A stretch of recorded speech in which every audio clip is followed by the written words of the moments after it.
கேட்கிறேன், எத்தனை பேர் லைஃப்ல வெற்றியா வாழணும்னு ஆசைப்படுறீங்க?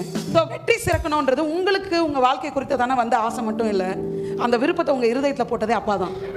ஏன்னா அவருக்கு ஒரு கேரக்டர் தான், பிள்ளைங்க எல்லா இடத்துலையும் வெற்றி சிறக்கணும். நம்ம எல்லாருக்குமே தோல்வி பிடிக்காது. அது ஏன் பிடிக்காது? அப்பாவுக்கு பிடிக்காது, நமக்கும் பிடிக்காது. நமக்கு எல்லாருக்கும் வெற்றி பிடிக்கும். நம்மளை எல்லாம் கெத்தா பேசுறது பிடிக்கும், நம்ம பேர் பெருமைப்படுறது பிடிக்கும். அதுவும் ஸ்டேஜில் நின்று பேரை சொல்லிட்டா இன்னும் ரொம்ப பிடிக்கும். இதெல்லாம் ஏன் பிடிச்சிச்சு? இதெல்லாம் தற்பெருமையா இல்லை மனுஷனுக்குள்ள இருக்கிற அகங்காரமா? இல்லை, நம் தேவனுடைய வித்தா இருக்கிறோம். அவர் சொல்றாரு, உன் பேரை நான் பெருமைப்படுத்துவேன்றாரு. அப்படின்னா அது அவருக்கு பிடிச்ச விஷயம். அவருக்கு பிடிச்சதா எனக்கு பிடிச்சிருக்கு.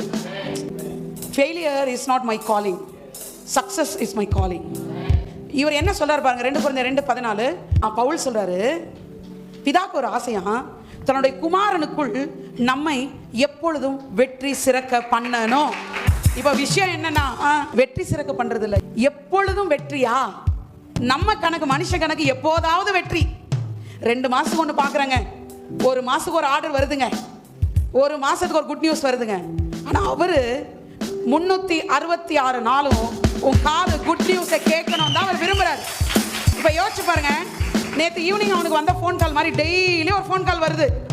சுமித்துக்கு ப்ரைஸிங்காக வரும், நீ டெய்லி ப்ரைஸ் பண்ண தான் விரும்புறாரு அவர். அது சும்மா கஷ்டத்துலையும் நஷ்டத்துலையும் இல்லை, சந்தோஷத்தை ப்ரைஸ் பண்ண தான் அப்பா விரும்புறாரு. அதனால தான் உங்களை அவர் எப்பொழுதும் வெற்றி சிறக்க பண்ண விரும்புகிறார். ஒன்று தெரிஞ்சுக்கோங்க, நீங்கள் தோல்வியில் இருக்கிறது நம்ம அப்பாவுக்கு சித்தம் இல்லை, நீங்கள் வெற்றி அடையிறது தான் அவருக்கு சித்தம். பிரச்சனை அப்பா போய் அப்படியே குற்றம் பிடிச்சிட்டு இருக்கும், புத்தி இல்லைன்னு அர்த்தம். உனக்கு பிரச்சனை இருக்குதுன்னா இன்னும் ஜாக்கிரதையாக ப்ளீஸ் பண்ணணும். ஆண்டவரே எனக்கு தெரியும் நீங்கள் எப்பவும் வெற்றி சிறக்க பண்ணுறது தான். இப்படி நீங்கள் போய் பாருங்கள், உங்களுக்கு விசுவாசம் வரும். அவர் செஞ்சுவாருன்ற நம்பிக்கையினால உங்கள் காரியங்களும் வாய்க்க ஆரம்பிக்கும். ஏன் உங்களை வெற்றி சிறக்க பண்ணுறாருன்னா, உங்களை வெற்றி சிறக்க பண்ணி உங்களை கொண்டே அவரை அறிகிற அறிவின் வாசனையை மற்றவர்களுக்கு வீச பண்ணுகிறாராம். அவரை அறிகிற அறிவின் வாசனை என்னன்னா, நீங்க உங்க வாழ்க்கையில வர வெற்றி தான். அப்போ என் வாழ்க்கையில எனக்கு கொடுக்கிற வெற்றி தான் கடவுளை பற்றி அவர்களுக்கு அறிகிற அறிவாய் இருக்கிறது.